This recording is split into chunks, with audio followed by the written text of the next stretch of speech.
세조하면 뭐가 떠오르세요? 아마 조카를 죽이고 왕위를 빼앗은 삼촌, 이런 이미지가 강할 겁니다. 그런데요, 바로 그 세조가 나라를 다시 세운 위대한 군주, 창업군주로도 불린다는 사실 알고 계셨나요? 오늘은 바로 이 피와 업적이라는 두 개의 얼굴을 가진 왕, 세조의 진짜 모습을 한번 제대로 파헤쳐 보겠습니다. 네, 바로 이 질문, 이게 세조라는 인물을 이해하는 가장 핵심적인 포인트입니다. 과연 그는 그냥 권력에 눈이 먼 잔혹한 야심가였을까요? 아니면 정말로 흔들리는 나라를 구하기 위해 어쩔 수 없는 결단을 내린 거였을까요? 이 극과 극의 평가, 그 뒤에 숨겨진 이야기들을 지금부터 저와 함께 하나씩 따라가 보시죠. 자, 가장 흥미로운 지점부터 시작해 볼게요.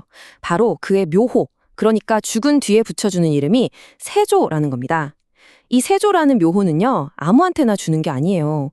보통 나라를 세운 태조다응으로 거의 나라를 다시 만든 수준의 엄청난 공을 세운 왕에게만 붙여주는 정말 대단한 칭호거든요. 아니, 근데 조카를 몰아내고 왕이 된 사람한테 어떻게 이런 이름이 붙을 수가 있었을까요? 바로 여기서부터 세조를 둘러싼 이 엄청난 역설이 시작되는 겁니다. 자, 그럼 먼저 그가 어떻게 권력을 손에 쥐었는지부터 봐야겠죠. 세조의 가장 어두운 그림자, 바로 계유정난 이야기입니다. 모든 사건의 시작은 이렇습니다. 우리가 잘 아는 세종대왕의 아들 문종이 왕위에 오른 지 불과 2년 만에 갑자기 돌아가십니다. 그리고 왕위는 고작 13살이었던 어린 아들 단종에게 넘어가죠.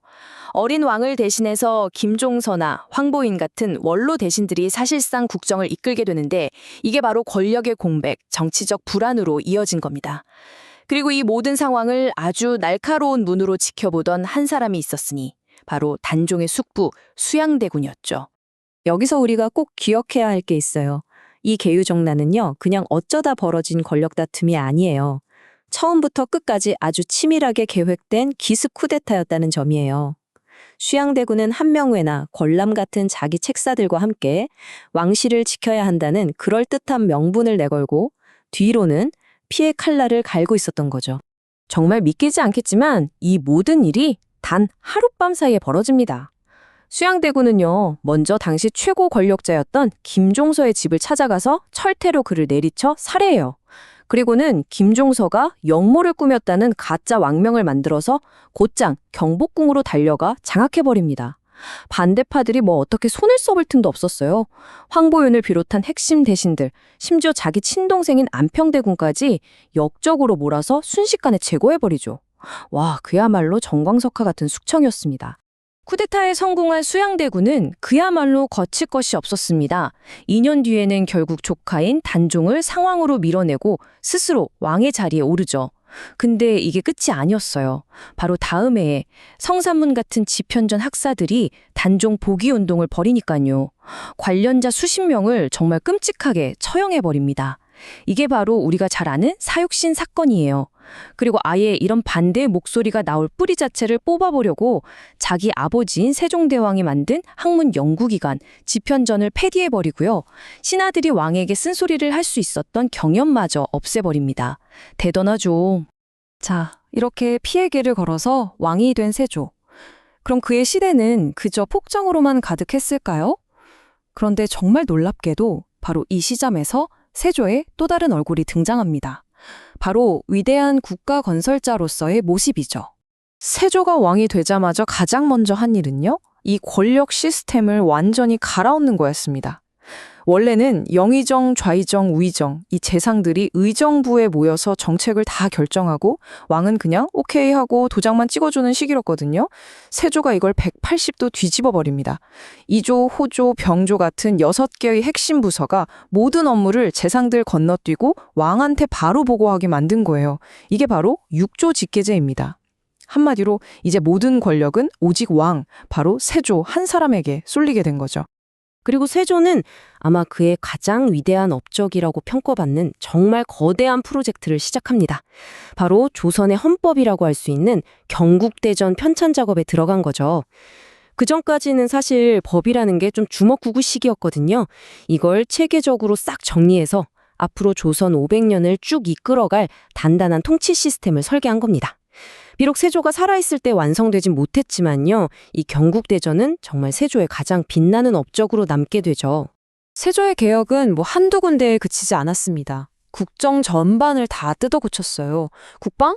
중앙군을 오이체제로 싹 바꾸고 진관체제라는 지역 방어 시스템을 만들어서 국방력을 엄청나게 키웠습니다. 경제?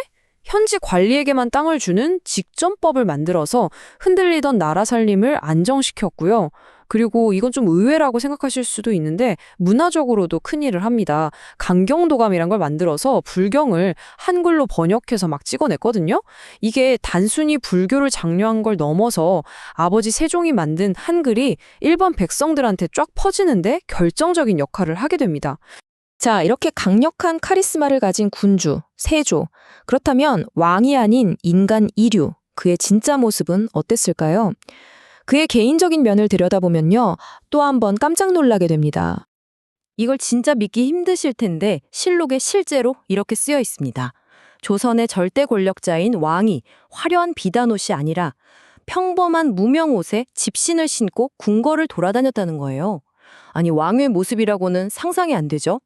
이 일화 하나만 봐도 그가 얼마나 자기 관리가 철저하고 검소했는지 알 수 있는 대목입니다. 그리고 또 하나, 세조는요, 부인인 정혜왕후 말고는 다른 여자를 가까이 하지 않은 걸로도 아주 유명해요.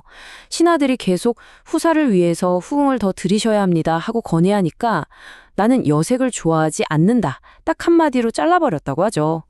평생 한 아내만 바라본 왕으로서는 정말 보기 드문 애처가였던 겁니다.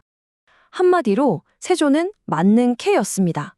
아버지 세종을 닮아서 학문도 정말 깊었고요. 무예는 당대 최고였죠. 근데 거기서 끝이 아니에요. 직접 땅을 측량하는 새로운 기구를 설계하고 오음약보라고 하는 완전히 새로운 악보까지 만들 정도로 예술과 과학 기술에도 엄청난 열정을 가진 사람이었습니다. 찬탈자, 개혁가, 애처가, 만능군주, 이 모든 게 다 한 사람의 모습이었습니다. 자, 그렇다면 이렇게 복잡한 인물이 우리 역사에 남긴 유산은 과연 뭘까요? 이제 그 빛과 그림자를 종합해서 최종적인 평가를 한번 내려보겠습니다. 세조의 삶을 딱 한마디로 줄이면 바로 이 빛과 그림자가 아닐까 싶습니다. 한쪽에는 왕위를 빼앗고 수많은 사람을 죽인 어두운 과오가 선명하게 남아있죠. 하지만 다른 한쪽에는 경국대전을 만들고 나라의 시스템을 바로 세운 눈부신 공적이 있습니다. 이렇게까지 극단적인 두 얼굴을 가진 왕, 정말 우리 역사에서 찾아보기 힘듭니다. 그래서 최종적인 평가는 이렇게 정리할 수 있겠습니다. 세조의 그 강력한 리더십이 단종 때의 그 혼란을 정리하고 나라를 안정시킨 건 이건 명백한 사실입니다. 하지만요, 그 과정에서 자기를 도왔던 한명회나 신숙주 같은 공신들한테 너무 많은 권력과 부를 나눠준 거예요. 그리고 바로 이들이 나중에 훈구파라고 불리는 거대한 특권 세력이 되어서 수십 년 동안 조선의 정치를 병들게 하는 원인이 됩니다. 그러니까 문제를 해결하려고 썼던 방법이 결국 또 다른, 어쩌면 더 큰 문제를 낳아버린 셈이죠. 그래서 세조의 이야기는 결국 우리에게 이런 질문을 던지는 것 같습니다.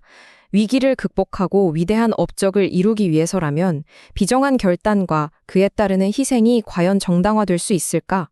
강력한 리더십이 남기는 빛과 그림자, 그 사이에서 우리는 과연 어떤 가치를 더 중요하게 생각해야 할까요? 세조의 삶은 먼 과거의 이야기지만 오늘을 사는 우리에게도 여전히 아주 무거운 질문을 던지고 있습니다.